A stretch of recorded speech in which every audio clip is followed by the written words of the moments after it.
Nurul. Gue Farisa di MKN Talks. Oke, di kesempatan kali ini pastinya selain menyapa teman-teman yang setia sama kita juga mau membahas mengenai refleksi keberlangsungan etika dan profesi notaris. Untuk episode ini kita mau cerita apa, Sa? Nah teman-teman, hari ini kita mau bicara nih tentang cerita notaris dari berbagai negara. Nah jadi di episode pertama kan udah dibahas tuh tentang jasa notaris di masa pandemi COVID-19. Jadi kita bisa tahu nih Ro, dari episode sebelumnya, walaupun ada keterbatasan PSBB dan keterbatasan fisik lainnya, notaris tuh tetap bisa loh melayani masyarakat. Benar. Tapi itu kan di teori ya, Sa. Karena pengalaman gue itu berbeda ketika gue magang dulu. Jadi yang gue rasakan itu adalah ketika gue bikin akta, perlu bikin surat jual beli sama notaris, itu tuh gue mengalami kesulitan yang lumayan banyak gitu. Oh, kesulitan tuh gimana tuh Ro maksudnya? Prosesnya lama, prosesnya jadinya 2 kali karena kan ya mungkin karena memang sedang pandemi ya, jadi kita tidak boleh berkerumun. Untuk kemudian, jadi biasanya kan kalau misalnya sudah berkasnya jadi, kita bisa langsung ambil, sudah selesai. Tapi sekarang karena berkasnya udah jadi pun, kita masih harus ambil nomor antrian, kita nunggu dipanggil, jadi nunggu urutan, dan prosesnya jadinya lebih lama. Gitu ya, jadi tetep ya di tengah pandemi gini tuh malah di Indonesia malah ngebikin prosesnya tuh jadi lebih lama teman-teman. Iya benar, dan mungkin ini understandable ya, karena sedang pandemi kan orang tidak boleh berkerumun. Cuman, lu ngerasa gak sih, Sa, hari gini internet udah oke banget, masa kita nggak bisa sih integrasi sistem kenotariatan untuk jadi fully online gitu? Iya, exactly. Jadi gini juga nih kan, apalagi sekarang tuh apa-apa udah elektronik Ro. Coba misalnya ada e-court lah, ada e-filing. Terus sekarang tuh orang-orang udah terbiasa banget nih pada kerja dari rumah, kita kuliah dari rumah kan. Nah, harusnya kenotariatan juga bisa kali ya sistemnya tuh dibuat terintegrasi secara online. Jadi dibikin lebih accessible ke masyarakat. Itulah, Sa, gue cukup yakin juga bahwa di negara lain yang lebih maju pasti udah ada dan udah berhasil sistem kenotariatan yang fully online ini. Iya, gue rasa pasti ada sih negara yang udah mengimplementasikan yang namanya cyber notary gitu ya. Kayaknya lo kemarin sempet cerita deh Ro soal notaris di Amerika Serikat ya, kan beda gitu sama di Indonesia. Itu tuh gimana sih Ro? Jadi di Amerika Serikat itu udah ada yang namanya RON, Remote Online Notarization. Mungkin gue bahas kronologinya dulu kali ya, supaya lebih paham. Dari sejarahnya dulu Ro, biar kita lebih paham, lebih jelas. Ya, jadi sejarahnya akan gue tarik dari lahirnya yang namanya UETA atau Uniform Electronics Transactions Act. Jadi dia lahir tahun 99. Intinya yang dia lakukan itu adalah memvalidasi bahwa tanda tangan elektronik dan tanda tangan basah itu kekuatannya setara di mata hukum. Kemudian setahun setelahnya, tahun 2000, Kongres kemudian mengesahkan yang namanya e-sign atau Electronic Signatures in Global and National Commerce Act. Jadi signifikansi dari si e-sign ini adalah tadi kan memvalidasi elektronik dan basah sama kekuatannya. Sekarang dia memberi izin kepada notaris untuk menggunakan tanda tangan elektronik tersebut untuk penggunaannya dalam fungsi notaris gitu. Terus untuk masyarakat juga boleh melakukan transaksi dua belah pihak atau lebih pakai tanda tangan elektronik. Jadi acts inilah yang membangun yang sistem namanya Remote Online Notarization itu. Oke, jadi udah ada ya soal cyber notary gitu. Tapi kan Niro, gue jadi timbul pertanyaan nih. Amerika Serikat tuh kan negara federal ya, seperti kita tahu. Jadi apakah di negara bagian itu peraturannya sama juga di semua negara bagian itu? Ya, good question, Sa. Jadi gini, mungkin memang tidak semua negara bagian itu tuh di awal-awalnya meratifikasi acts ini. Mungkin juga karena tidak ada necessity-nya. Tahun 99, tahun 2000, masyarakat mungkin masih belum terlalu melek terhadap internet ya. Juga sih ya. Iya, tapi setelah terjadinya pandemi, langsung terjadi perubahan. Banyak sekali negara bagian yang ikutan untuk kemudian meratifikasi Remote Online Notarization tersebut. Gitu. Gitu ya. Tapi ini Ro, contoh menggunakan konsep Remote Online Notarization itu kayak gimana sih? Apakah beda atau sama lagi di negara bagian? Ya sebenarnya pretty much sama sih ya. Tapi misalnya nih, kan kalau dulu di Virginia tahun 2011 yang pakai sistem notaris online ini cuma dia. Kemudian di tahun 2020 kemarin 30 negara bagian, mungkin karena pandemi ya, itu mereka langsung ikutan beratifikasi gitu. Oh, jadi gitu ya Ro, kalau di Amerika Serikat jadi lebih paham nih kita kan teman-teman. Iya gitu. Terus mungkin gue tambahin lagi. Jadi contohnya kalau misalnya di New York waktu itu mereka merilis executive order tahun Januari 2021, jadi baru 4 bulan yang lalu, untuk menggunakan audio visual dan juga tanda tangan elektronik. Jadi untuk semua tindakan notaris bisa pakai 2 hal tersebut.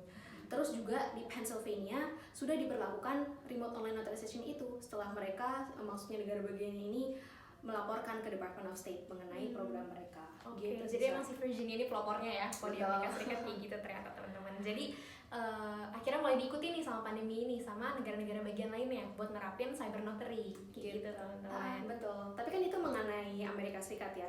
Sekarang mungkin kita mundur, kita balik ke tanah air. Kan kemarin lo riset tuh boleh ceritain nggak? Jadi gimana tuh? Nah jadi nih kalau di Indonesia itu tuh baru mulai dicoba dan disadarin praktek cyber notary itu pas pandemi. Jadi emang belum sempurna lah penerapannya karena kan kita tuh apa-apa emang kalau butuh pengesahan dari notaris tetap diwajibkan adanya kehadiran langsung dan diwajibkan juga adanya akta secara fisik gitu.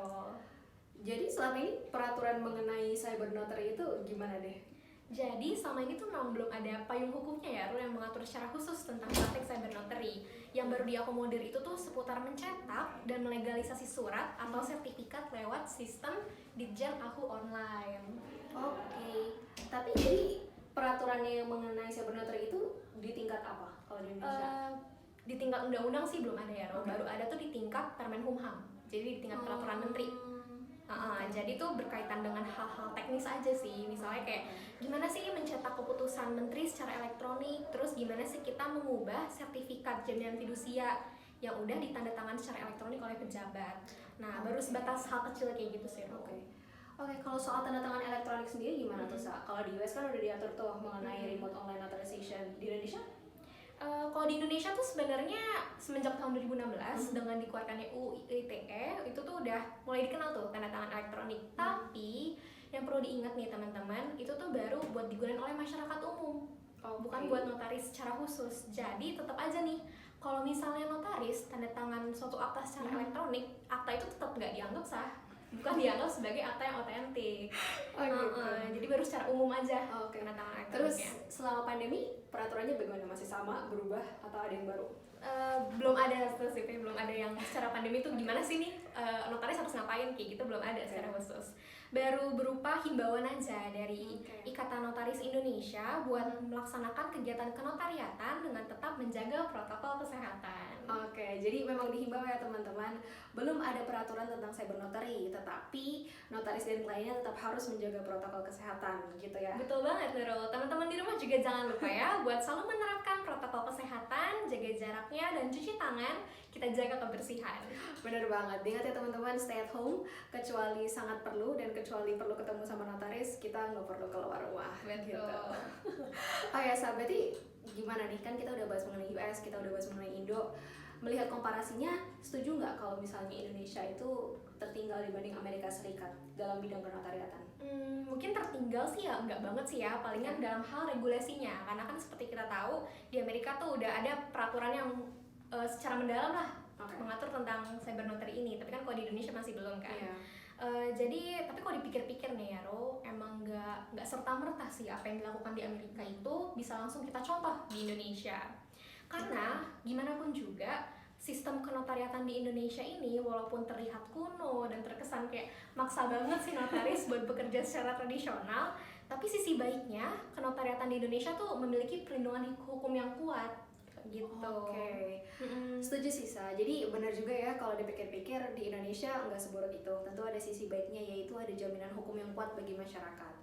Tapi lagi-lagi situasi pandemi begini, adakah jalan tengah di mana kita bisa tetap dapat jaminan yang kuat sebagai masyarakat, tapi juga dapat kemudahan dalam bertransaksi sebagai pelanggan?